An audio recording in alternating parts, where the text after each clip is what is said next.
Las cosas se complicaron para Moisés y el pueblo de Dios. La situación de Israel cambia de forma inesperada. Dios prometió que sacaría a su pueblo de Egipto, pero en cambio su vida empeoró de inmediato. Y el faraón les exigió cosas irrazonables. Además se negó a dejar que los israelitas salieran a adorar a su Dios. Su situación era tan precaria que los israelitas no escucharon a Moisés debido a su desaliento y su duro trabajo. Sin embargo, Dios le pidió a Moisés que hablara con el faraón de nuevo. Pero Moisés objetó 2 veces la orden de Dios. ¿Por qué me escucharía el faraón? Si ni siquiera los israelitas prestan atención a lo que yo les digo, y soy torpe para hablar. Hay diferentes diálogos en esta sección del libro de Éxodo. Los encuentros o diálogos entre diferentes personas y grupos preparan el escenario para la poderosa manifestación de la gloria de Dios, como se indica a continuación. Moisés y Aarón hablaron con el faraón. Y el faraón habla con los amos y supervisores israelitas. Los amos y los supervisores israelitas hablan con el pueblo. Y los supervisores israelitas hablan con el faraón. Y los supervisores israelitas hablan con Moisés y Aarón. Moisés habla con el Señor. Moisés habla con el pueblo. El Señor habla con Moisés. En fin, a estos diálogos les siguen declaraciones que el Señor les dirigió a Moisés y Aarón. Y en la parte final de esta sección, se enfatiza positivamente la obediencia de Moisés y Aarón, pues hicieron todo exactamente como el Señor les ordenó. Y junto con esta aprobación se mencionan sus edades. Resulta que Moisés tenía 80 años y Aarón 83.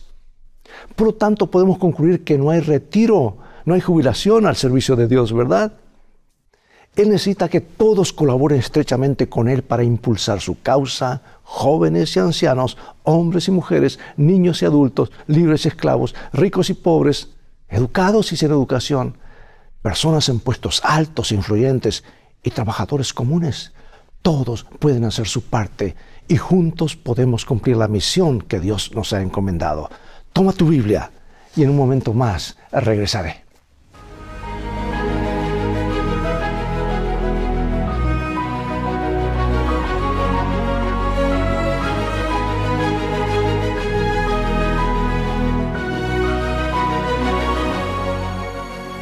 Leo en Éxodo 5, 1 y 2. Después, Moisés y Aarón entraron a la presencia del faraón y le dijeron: Jehová, el Dios de Israel, dice así: deja ir a mi pueblo a celebrarme fiesta en el desierto. Y Faraón respondió: ¿quién es Jehová para que yo oiga su voz y deje ir a Israel? Yo no conozco a Jehová ni tampoco dejaré ir a Israel. Muchos creyentes creen que seguir a Jesús trae consigo solo felicidad, prosperidad y éxito. Sin embargo, eso no es necesariamente así, como la propia Biblia muestra a menudo. A veces aparecen muchos obstáculos y nuevas dificultades. Y esto puede resultar muy frustrante y suscita preguntas que no siempre tienen respuestas sencillas o al parecer ninguna. Porque quienes confían en Dios se enfrentarán a numerosas pruebas. Sin embargo, cuando perseveramos, Dios nos provee soluciones en el momento correcto y en sus términos. Sus caminos pueden entrar en conflicto con nuestras expectativas de soluciones rápidas e instantáneas, pero debemos aprender a confiar en Él a pesar de todo. Así que el tema de hoy, de esta semana que hemos estado estudiando, es la orden dada a Moisés de sacar de Egipto al pueblo de Dios, un llamado que no podía ser más claro, ya que incluyó milagros y la comunicación verbal directa de Dios, diciéndole exactamente qué quería que hiciera. Debería haber resultado sencillo para Moisés, ¿verdad? Pero no lo fue tan sencillo. Tras las órdenes de Dios, Moisés se presenta ante el faraón para iniciar el proceso en virtud del cual él sacaría de Egipto al pueblo de Dios. ¿Y cuál fue la respuesta? ¿Qué respondió el faraón a la exigencia divina de deja ir mi pueblo? ¿Y qué es lo significativo de su respuesta? Dijo: ¿quién es Jehová para que yo lo oiga su voz y deje ir a Israel? Yo no conozco a Jehová ni tampoco dejaré ir a Israel. Qué desafío, ¿verdad? ¿Quién es el Señor? ¿Cuántas personas han dicho lo mismo a lo largo de la historia? Y cuán trágico es eso, porque como dijo el mismo Jesús, y esta es la vida eterna, que te conozcan a ti, el único Dios verdadero, y a Jesucristo a quien es enviado. Conocer a Dios. Egipto con el faraón como rey, representa un poder que niega la presencia y la autoridad de Dios. Es una entidad que se opone a Dios, a su palabra y a su pueblo. La siguiente declaración del faraón, tampoco dejaré ir a Israel, pone aún más de manifiesto esta rebelión contra el Dios vivo, convirtiendo a Egipto en un símbolo no solo de la negación de Dios, sino de un sistema que lucha contra él. Algunos lo ven como el sistema del ateísmo. No es de extrañar que muchos vieran esa actitud milenios después en la Revolución Francesa. El faraón creía ser una deidad o el hijo de un dios, claro ejemplo de la pretensión de que el propio poder, fuerza e inteligencia son supremos, ¿verdad? Vamos a leer un comentario apropiado de mi autora favorita en esta ocasión. Dice, de todas las naciones mencionadas en la historia bíblica, fue Egipto la que con más osadía negó la existencia del Dios vivo y resistió sus mandatos. Ningún monarca se aventuró jamás a rebelarse tan osada y altaneramente contra la autoridad del cielo como el rey de Egipto. Y cuando se presentó a Moisés ante él para comunicarle el mensaje del Señor, el faraón contestó con arrogancia, ¿quién es Jehová para que yo oiga su voz y deje ir a Israel? Yo no conozco a Jehová ni tampoco dejaré ir a Israel. Esto es ateísmo. Y la nación representada por Egipto iba a ponerse de un modo parecido a la voluntad del Dios vivo y manifestaría el mismo espíritu de incredulidad y provocación. Bueno, si alguien te preguntara si conoces al Señor, ¿qué le responderías? Si tu respuesta fuese afirmativa, ¿cómo lo describirías y por qué? Y aquí tenemos que aunque Moisés vislumbraba sin lugar a duda cuán difícil era lo que el Señor le había encomendado, de allí su renuencia, ¿verdad? Probablemente no tenía ni siquiera idea de lo que le esperaba. Incluso antes de presentarse ante el faraón, Moisés y Aarón reunieron a los ancianos del pueblo de Israel, les refirieron las palabras de Dios e hicieron ante ellos las señales sobrenaturales de origen divino, lo que hizo que Israel creyera que el Señor los liberaría de la esclavitud. Las expectativas eran grandes. El Señor iba a liberar por fin al pueblo hebreo de su esclavitud. Y Moisés presentó entonces al rey de Egipto las exigencias de Dios. Y las cosas empeoraron para los israelitas. Su sufrimiento aumentó y su trabajo diario se hizo más pesado y exigente. Se los acusó de ser perezosos, se los trató con más dureza y su servicio se hizo más difícil de lo que ya había sido. Y en consecuencia los líderes del pueblo no estaban contentos y el enfrentamiento entre ellos y Moisés y Aarón fue desagradable. Algo que, como veremos más adelante, presagiaba el tipo de conflictos que Moisés tendría con su propio pueblo en los años venideros. Éxodo 5:21. Mire Jehová sobre vosotros y juzgue, pues nos habéis hecho abominables delante de Faraón y de sus siervos, poniéndoles la espada en la mano para que nos maten. Ahora ponte en el lugar de estos hombres cuando confrontaron a Moisés y Aarón. ¿Por qué dijeron eso? No es tan difícil entender por qué se habían airado contra Moisés.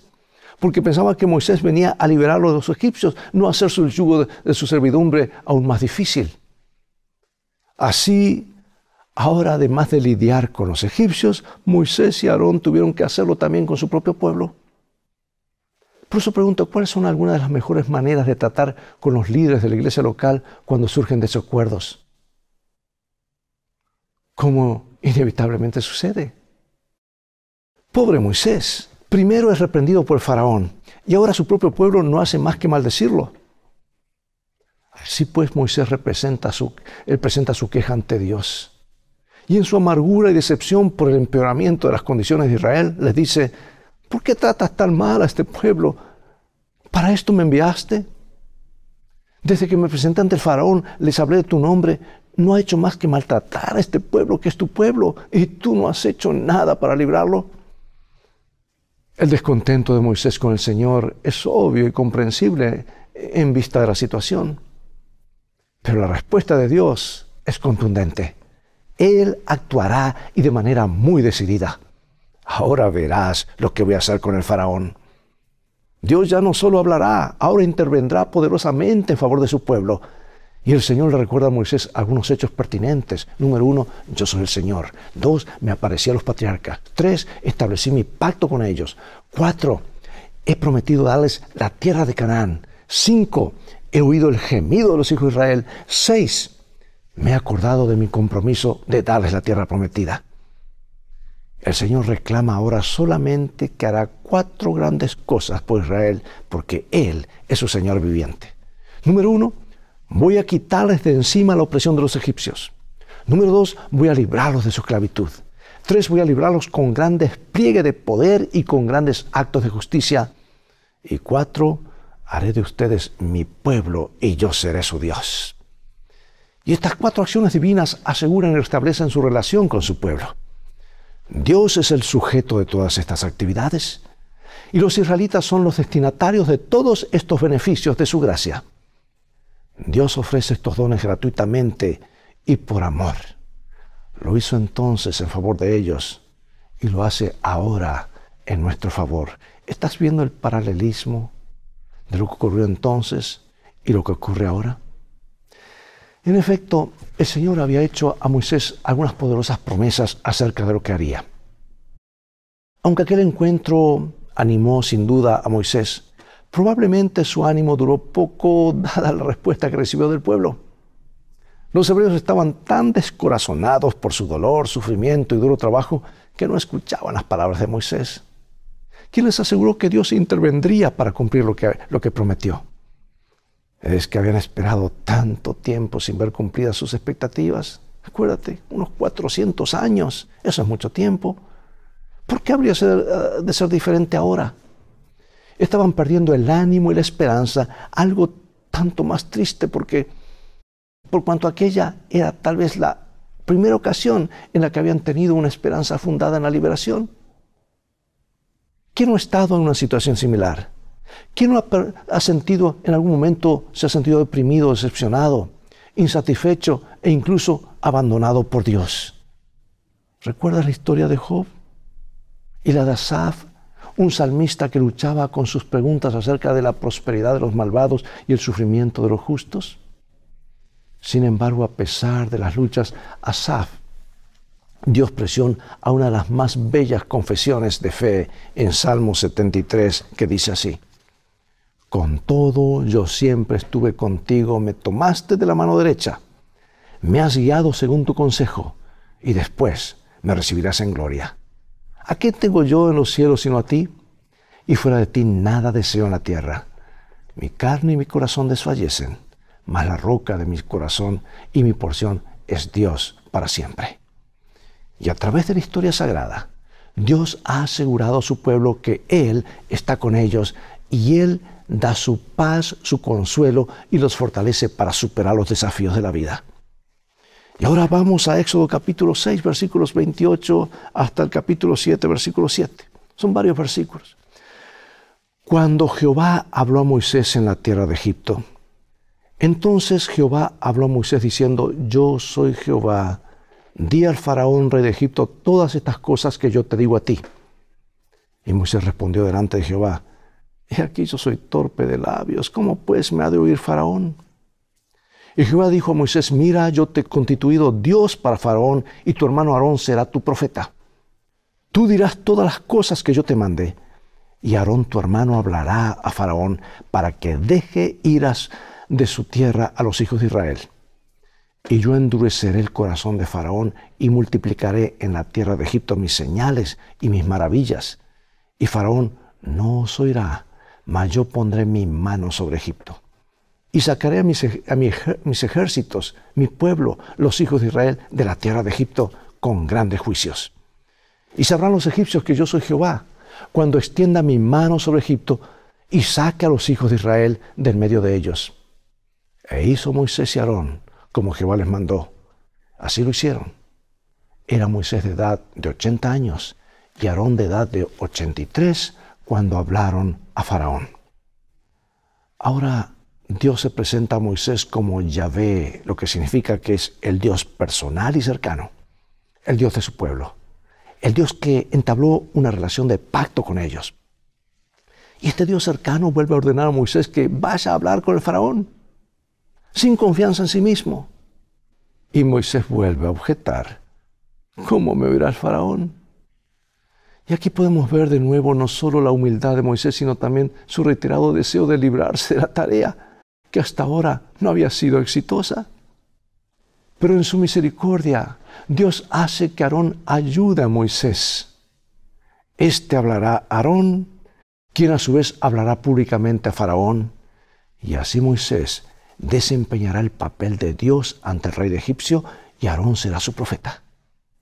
Y este relato, amados, proporciona una excelente definición del papel de un profeta como vocero de Dios, es decir, como su representante para transmitir e interpretar la palabra dirigida por Dios al pueblo. Así como Moisés habló con Aarón y este con Faraón, Dios se comunica con un profeta quien luego proclama la enseñanza de Dios al pueblo, ya sea verbalmente, en persona o como era más frecuente mediante el registro escrito del mensaje recibido. Dios también explica a Moisés lo que puede esperar de los encuentros con el faraón. Y le advierte que el enfrentamiento será intenso y prolongado, y le recalca por segunda vez que el faraón será muy terco y que endurecerá su corazón. Sin embargo, el resultado será positivo, ya que sabrán los egipcios que yo soy el Señor. Es decir, Dios será glorificado incluso en medio del caos que sobrevendría. Moisés ya no tuvo excusas para negarse a hacer lo que Dios le encomendó. Pero a veces nosotros presentamos excusas y las seguimos presentando, y pasan los años y seguimos afianzándonos en las excusas. ¿Qué excusas podemos presentar nosotros para intentar librarnos de lo que sabemos que Dios quiere que hagamos? Hermano y hermana, para concluir, leo la siguiente cita inspirada seguida de algunas preguntas de reflexión, y nos dice así: porque nota cómo empeoraron las cosas para Moisés y su pueblo después de que éste se presentó por primera vez ante Faraón. El rey, lleno de ira, sospechaba que los israelitas tenían el propósito de rebelarse contra su servicio. El descontento era el resultado de la ociosidad, decía él. Trataría de que no tuvieran tiempo para dedicarlo a proyectos peligrosos. E inmediatamente dictó medidas para hacer más severo su trabajo y aplastar el espíritu de independencia. El mismo día ordenó hacer aún más cruel y opresiva su labor. Leo este comentario inspirado. En aquel país el material de construcción más común eran los ladrillos, secados al sol. Las paredes de los mejores edificios se construían de este material y luego se recubrían de piedra, y la fabricación de los ladrillos requería una gran cantidad de siervos. Como el barro se mezclaba con paja para que se adhiriera bien, se requerían grandes cantidades de este último elemento, y el rey ordenó ahora que no se suministrara más paja, que los obreros debían buscarla ellos mismos, y esto exigiéndoseles que fabricaran la misma cantidad de ladrillos. Y esta orden causó gran consternación entre los israelitas por todos los ámbitos del país. Los comisarios egipcios habían nombrado a capataces hebreos para dirigir el trabajo del pueblo, y estos capataces eran responsables de la producción de quienes estaban a su cargo. Y cuando la exigencia del rey se puso en vigor, el pueblo se diseminó por todo el país para recoger rastrojo en vez de paja, pero les fue imposible realizar la cantidad de trabajo acostumbrada. Y a causa del fracaso, los capataces hebreos fueron azotados cruelmente. Bueno, piensa en alguna ocasión en la que aceptaste un llamado de Dios y las cosas no comenzaron bien o no resultaron de la mejor manera. ¿Qué lecciones aprendiste de esta experiencia? ¿Cómo podemos creer en la bondad de Dios cuando suceden cosas malas, incluso a quienes confían en Él? ¿Qué dirías a alguien que declara: no conozco al Señor? En caso de que esa persona no expresara eso como un desafío, sino como una realidad en su vida, ¿qué podrías hacer para ayudarle a conocer al Señor y explicarle por qué eso es importante? No creemos en el destino ni en el determinismo. Tampoco creemos en el azar ni en la suerte. Creemos en el liderazgo confiable de Dios cuando se lo pedimos con sinceridad y honestidad. Por eso, ¿cómo podemos aprender a confiar más en Dios y a depender plenamente de su liderazgo? Dios no nos llama al éxito, nos llama a ser fieles. Necesitamos ser fieles a su llamado, hacer lo necesario para ser sus buenos testigos en cualquier etapa del crecimiento en la que nos encontremos. Y nuestro éxito y prosperidad dependen de Él. Por lo tanto, ¿cómo puedes, sin ser confrontativo, ayudar y guiar a otros a ver la mano y la intervención de Dios en sus vidas? Egipto juega un papel crucial en las profecías bíblicas. ¿Y a qué realidades de nuestra época o era posmoderna y megamoderna nos dirige y nos confronta el símbolo de Egipto? ¿Por qué nuestras expectativas sobre las intervenciones y acciones de Dios no suelen cumplirse? Preguntas que nos hacemos. Pero hermanos, todo se resume en lo siguiente. Cuando aún a pesar de no comprender todo, seguimos confiando por fe en el Señor, el Dios de lo imposible, sabemos que estamos dirigidos por Él, pase lo que pase, y las cosas van a terminar de la mejor manera para los hijos de Dios, porque Dios es un Dios cercano, es el Yahvé que está junto a sus hijos. Estoy con vosotros todos los días, hasta el fin del mundo. Oremos. Gracias, Padre, porque nos has llamado a esta tremenda tarea. Así como Moisés fue llamado y él fue bastante renuente y tenía razones para hacerlo, no había respuesta y las cosas le salían cada vez peor. A veces nos sentimos tentados a abandonar todo y dejar todo. Danos el valor y la fe para mirar más allá, hacia el final glorioso que tienes para cada uno de nosotros y para tu pueblo. Gracias por bendecirnos, por guiarnos y por estar con nosotros hasta el fin. En el nombre de Jesús oramos. Amén. Bien, amigos, llegó el momento de despedirnos. Recuerda, tú vales mucho para Jesús. Él te ama más de lo que puedes imaginar. Y en este viaje de la vida, las cosas van a terminar bien. Si haces de la Biblia tu GPS y a Jesús como tu guía, Maranatá, Dios te bendiga.